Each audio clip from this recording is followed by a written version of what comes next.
शंख और मूर्ख व्यक्ति हमेशा दूसरे के फूंकने पर ही बचता है। दोस्तों नमस्कार दोस्तों, मैं ज्योतिष आचार्य वासुदेव मिश्रा आपके अपने चैनल सत्य की खोज में आपका हार्दिक अभिनंदन करता हूं। दोस्तों आज का यह ज्योतिष का कार्यक्रम आप लोगों के लिए यानी कि वृषभ राशि वालों के लिए बेहद ही ज़्यादा खास और विशेष रहने वाला है। आज हम जानेंगे अक्टूबर महीने के अंतिम और नवंबर महीने के शुरुआती दिनों के बारे में, यानी कि साप्ताहिक राशिफल के बारे में। 30 अक्टूबर से लेकर के 5 नवंबर तक का समय वृषभ राशि वालों के लिए किस प्रकार से रहने वाला है। इन 7 दिनों में आपके जीवन में कौन कौन सी घटनाएं घटित हो सकती है, आपका स्वास्थ्य कैसा रहेगा, आपकी शिक्षा कैसी रहेगी, आपकी लव लाइफ, वैवाहिक जीवन, पारिवारिक जीवन कैसा रहेगा, भाग्य, करियर, बिजनेस, व्यापार और फाइनेंस के दृष्टिकोण से यह 7 दिन का समय आप लोगों के लिए किस प्रकार से गुजरने वाला है, हर एक जानकारी बड़े विस्तार के साथ आपको बताएंगे। इसलिए दोस्तों आज के इस कार्यक्रम को बिना मिस किए अंत तक देखिए। तो चलिए फिर करते हैं शुरुआत। दोस्तों यह जो ज्योतिष का कार्यक्रम है यह आपकी जन्म की राशि यानी कि चंद्र राशि पर आधारित है। अगर आप अपनी जन्म की राशि नहीं जानते तो आप इसे अपनी प्रचलित नाम राशि के आधार पर समझ सकते हैं। और अगर आप अपनी जन्म कुंडली पर हमसे परामर्श लेना चाहते हैं तो वीडियो के डिस्क्रिप्शन बॉक्स में और वीडियो के अंदर आपको नंबर मिल जाएगा, जहां से आप संपर्क करके अपनी जन्म कुंडली का पूरे विस्तार के साथ अध्ययन करवा सकते हैं। तो दोस्तों देखिए, जो साप्ताहिक राशिफल होता है वह मुख्य रूप से चंद्रमा के गोचर पर आधारित होता है। तो चंद्रमा इस सप्ताह अनुकूल स्थिति में रहेंगे। पहले 2 दिन तक तो अपनी उच्च राशि में गोचर करेंगे, सप्ताह के मध्य में मिथुन राशि में संचार करेंगे, तो वहीं सप्ताह के अंत में वह अपनी खुद की मूल त्रिकोण राशि कर्क राशि में गोचर करेंगे।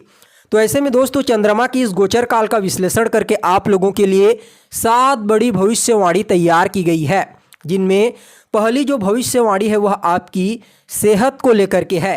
कैसा रहेगा स्वास्थ्य के दृष्टिकोण से यह सप्ताह। तो देखिए, गोचर कुंडली का जो लग्न स्थान होता है यह आपकी सेहत का होता है और चंद्रमा आपके लग्न में ही गोचर करेंगे, उच्च राशि में गोचर करेंगे। शुक्र की स्थिति केंद्रगत देखने को मिलेगी, उसके पश्चात त्रिकोण में गोचर करेंगे जो आपके लग्न के स्वामी बनते हैं। तो ऐसे में दोस्तों इस सप्ताह आपका स्वास्थ्य काफ़ी अच्छा नज़र आ रहा है। आपकी इम्यून सिस्टम, रोग प्रतिरोधक क्षमता काफ़ी मजबूत रहेगी। अगर आपको कोल्ड कफ से संबंधित कोई समस्या थी तो उससे काफ़ी हद तक आपको राहत मिलने वाली है।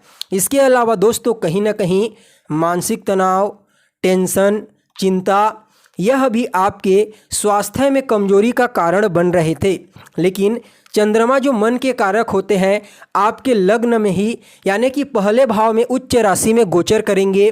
तो ऐसे में इस समय मानसिक रूप से भी आप खुद को फिट महसूस करेंगे। यानी कि कुल मिलाकर के देखा जाए तो यह जो सप्ताह रहने वाला है यह आपकी सेहत के दृष्टिकोण से आपके अनुकूल रहेगा। तो वहीं दोस्तों आपके लिए जो दूसरी भविष्यवाणी है वह आपकी शिक्षा को लेकर के है। कैसा रहेगा शिक्षा के दृष्टिकोण से यह सप्ताह। तो देखिए, गोचर कुंडली का 5वां स्थान आपकी शिक्षा का होता है। बुध महाराज बनते हैं मालिक।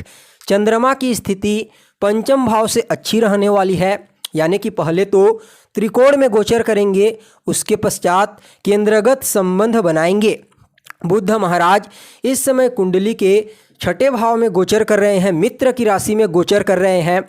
लेकिन यहाँ पर मंगल, सूर्य और केतु का प्रभाव भी आपके शिक्षा में देखने को मिलेगा। तो ऐसे में बुध देव आपको पढ़ाई तो करवाएंगे, आपका मन पढ़ाई में लगाएंगे, लेकिन यहाँ पर केतु, सूर्य और मंगल के प्रभाव से आपका मन पढ़ाई से डाइवर्ट होने लगेगा। जितना ज़्यादा आप पढ़ाई में मन लगाने का प्रयास करेंगे उतना ही ज़्यादा केतु, मंगल और सूर्य के प्रभाव से आपका मन पढ़ाई से डाइवर्ट होगा। अगर आप कोई एग्ज़ाम दिलाना चाहते हैं या फिर कोई एडमिशन लेना चाहते हैं या फिर शिक्षा के क्षेत्र में कोई परिवर्तन करना चाहते हैं तो दोस्तों उसके लिए यह सप्ताह उतना अनुकूल नहीं कहा जा सकता।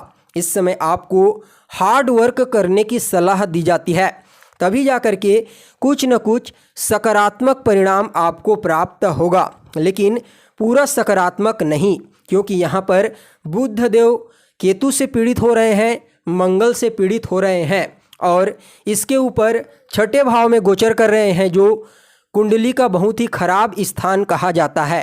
तो ऐसे में दोस्तों अगर आप एक विद्यार्थी हैं तो पढ़ाई लिखाई को लेकर के इस समय आपको बिल्कुल भी लापरवाही नहीं बरतनी है, अन्यथा आपको ही नुकसान का सामना करना पड़ सकता है।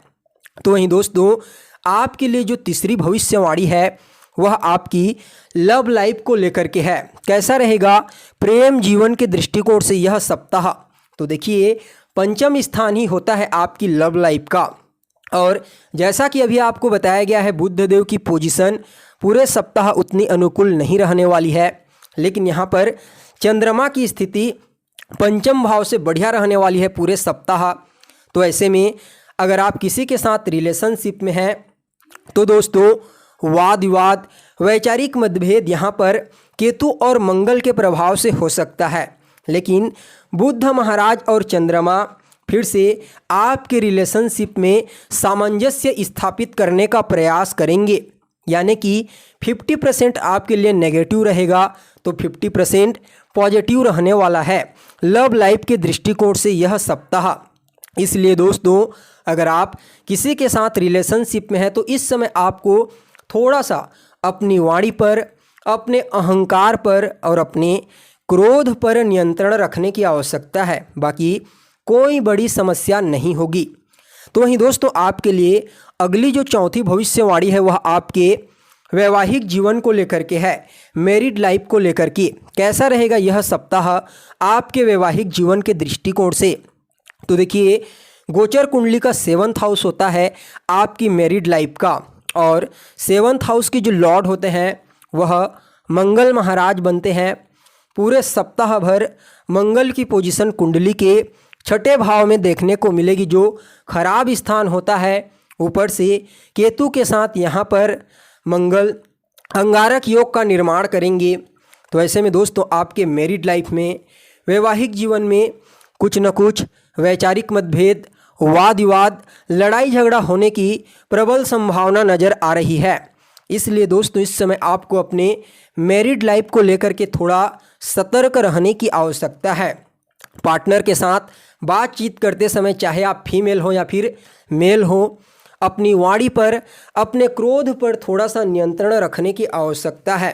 लेकिन दोस्तों यहाँ पर अगर आपका पार्टनर कोई कंपटीशन एग्ज़ाम की तैयारी कर रहा है तो उसके लिए यह समय अच्छा कहा जा सकता है, क्योंकि सूर्यदेव को सफलता का कारक ग्रह कहा जाता है, जो मंगल के बल में वृद्धि करेंगे। तो ऐसे में दोस्तों आपके पार्टनर जो कोई कंपटीशन एग्ज़ाम क्लियर करना चाहते हैं इस समय वह हो सकता है उन्हें सफलता की प्राप्ति होगी, लेकिन आप दोनों के बीच में कुछ न कुछ वैचारिक मतभेद हो सकती है। इसका आपको विशेष रूप से ध्यान रखना होगा, और अंत में जो उपाय आपको बताएंगे उसे अवश्य फॉलो कीजिएगा। आपके लिए यह सप्ताह काफ़ी हद तक अनुकूल रहने का प्रयास करेगा। तो वहीं दोस्तों आपके लिए अगली जो 5वें नंबर की भविष्यवाणी है वह आपके भाग्य से संबंधित है। कैसा रहेगा भाग्य के दृष्टिकोण से यह सप्ताह? तो देखिए गोचर कुंडली का 9वां स्थान भाग्य का होता है। शनिदेव बनते हैं स्वामी, कर्म क्षेत्र में गोचर करेंगे पूरे सप्ताह भर। चंद्रमा के साथ इनका संबंध अच्छा रहने वाला है। पहले तो केंद्रगत संबंध बनाएंगे, उसके बाद त्रिकोण संबंध बनाएंगे।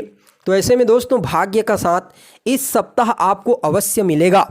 भाग्य के सहारे आपके कई बड़े कार्य पूरे हो सकते हैं।